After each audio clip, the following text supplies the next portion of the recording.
조인섭 변호사의 상담소.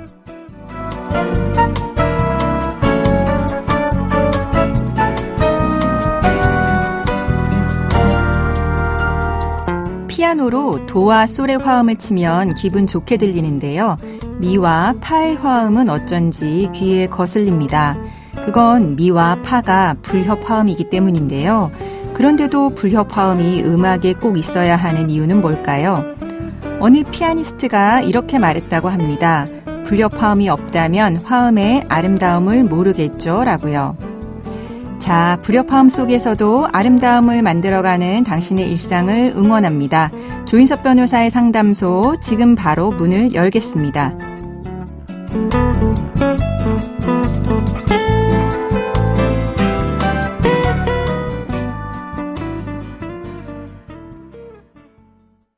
당신을 위한 로하우스 조담소, 류현주 변호사와 함께합니다. 안녕하세요. 네, 안녕하세요. 법무법인 신세계로의 류현주 변호사입니다. 오늘의 고민 사연 알아볼까요?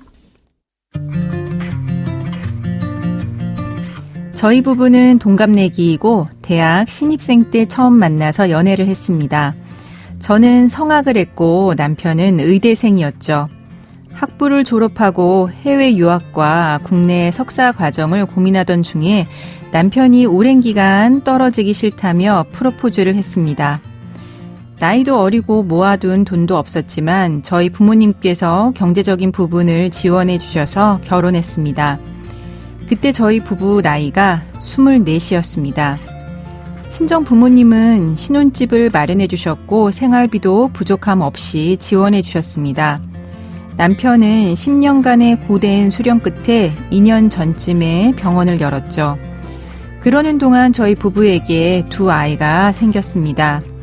교육열이 강하셨던 친정 부모님은 아이들 교육비를 전폭적으로 지원해 주셨고 심지어 남편이 개원할 때는 2억 원이라는 거금을 증여해 주기까지 하셨죠.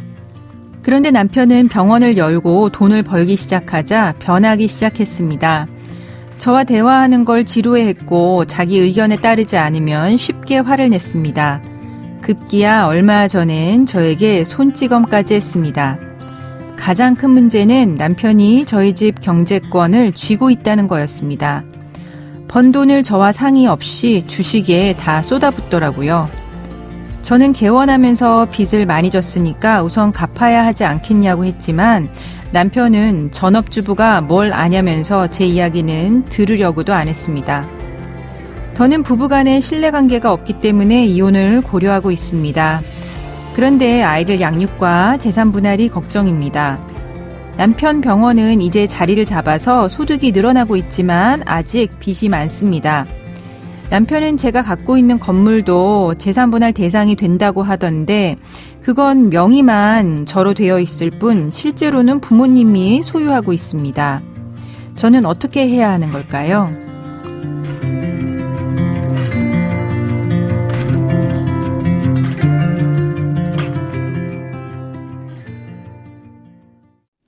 네, 재산 분할이 가장 큰 문제일 것 같은데요. 사연자분은 남편이 병원 개원을 할 때 또 뒷바라지를 했고 또 친정 부모님도 거액을 지원해 주신 것 같습니다. 이거 재산 분할 기여도에서 반영될 수 있겠죠? 네, 물론입니다. 사연자분께서는 남편이 긴 시간 의사로서 수련하고 또 군복무하는 와중에도 내조를 하셨을 걸로 보이고 또 이에 더해서 사연자분의 친정 부모님께서도 경제적 지원을 많이 하신 것으로 생각이 됩니다. 이윤에 따른 재산 분할할 때는 재산 형성에 대한 기여도가 중요한데요. 네. 여기서 재산 형성에 기여하였다라고 하는 거는 돈을 보태거나 같이 사업을 하는 등 직접적으로 기여한 것뿐만 아니라 네. 가사노동 등으로 간접적으로 기여한 것도 포함된다는 것이 판례 입장입니다. 네. 네, 사연자분께서는 남편이 의사 자격 취득하고 개원할 때까지 직접 직접적, 간접적 기여를 다 하신 것으로 보이기 때문에 당연히 기여도가 상당히 인정이 될 것으로 생각이 됩니다. 네. 근데 이제 기여도가 상당히 인정이 되는데 이제 분할할 재산이 있어야 이제 기여도가 이제 반영이 될 수 있죠. 문제는 사연을 보면 남편이 개원한 지 몇 년이 안 됐습니다. 게다가 이제 개원하느라 진 빚도 많이 있는 것 같아요. 이런 경우 재산 분할을 할 만한 재산이 있을지 없을지 모르는 상황입니다. 이런 경우는 어떻게 해야 할까요? 네, 아무래도 급여를 받으시거나 부동산, 금융재산 등의 형태로 재산을 소유하고 있는 것보다는 네. 병원, 헬스장 등 개인 사업하거나 법인 사업하는 경우에 재산 분할이 좀 까다롭긴 합니다. 네. 왜냐하면 부동산이나 금융자산은 대상이나 가액 특정을 하기가 쉽지만 사업체 형태로 재산을 소유하고 있으면은 반드시 법원을 통해 감정평가를 해야 되기 때문입니다. 네, 그 병원에 대한 감정평가 어떻게 진행이 되나요? 네, 병원의 경우에는 병원의 유무형 재산에 대해 감정 신청을 해야 하는데요. 즉 감정평가사를 통해서 병원의 임대 보증금, 권리금, 병원 시설, 유체 동산 등에 대해서 일괄적으로 가치를 평가하는 것입니다. 네. 특히 병원 감정 시 중요한 것은요. 개원 시에 비용이 많이 들어가는 반면에 한번 개원하면 향후 또 수입이 많이 발생을 하기 때문에 병원의 미래 가치를 포함해서 감정이 되도록 하는 것이 중요합니다. 네. 네, 사연자분의 경우도 지금 병원이 개원한 지 2년이 되었고 잘 운영이 되는 시점이라고 하시니 미래 가치를 포함해서 감정을 잘 하신다면 재산 분할 받을 게 있으실 걸로 생각이 됩니다. 네, 미래 가치 포함하는 게 중요하겠네요. 네. 네, 그리고 또 한 가지는 사연자분이 건물을 가지고 계십니다.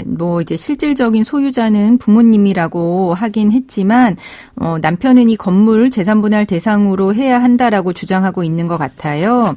사실 어떻게 보면은 사연자 부부의 돈은 전혀 들어가지 않았는데 이것도 분할 대상은 될까요?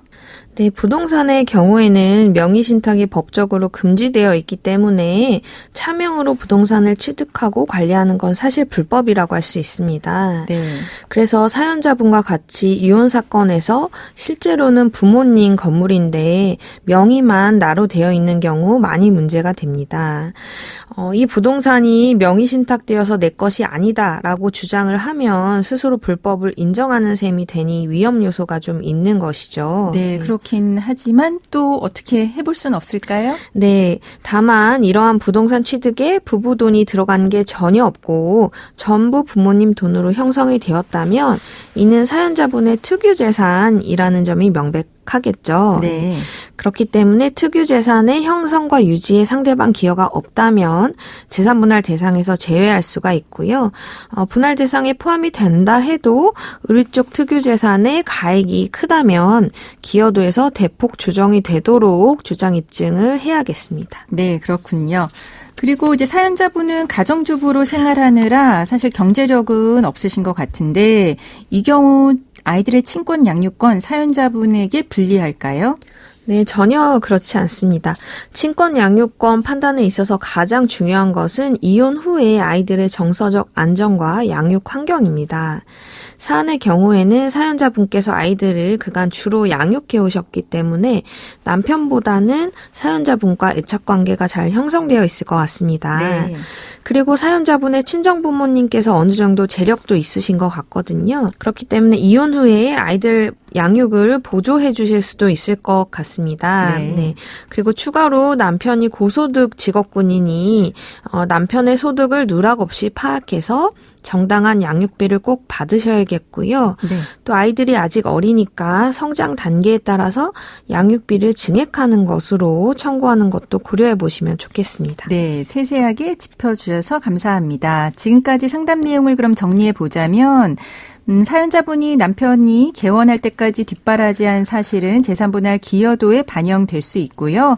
그리고 남편의 병원 같은 경우 미래 가치를 포함한 감정을 통해서 재산 분할 받으실 수 있다라고 알려드렸습니다. 그리고 부모님 명의의 부동산이 명의 신탁으로 취득된 경우라고 하면 불법이긴 하지만 부부 재산이 전혀 투입되지 않았고 형성 유지에 기여한 바가 없다면 사연자분의 투교 재산으로 인정받아서 재산 분할 대상에서 제외될 수 있다라고 알려주셨고요. 그리고 가정주부이긴 하지만 친권 양육권 지정에서 절대 불리하지 않다라고 하는 점까지 짚어주셨습니다.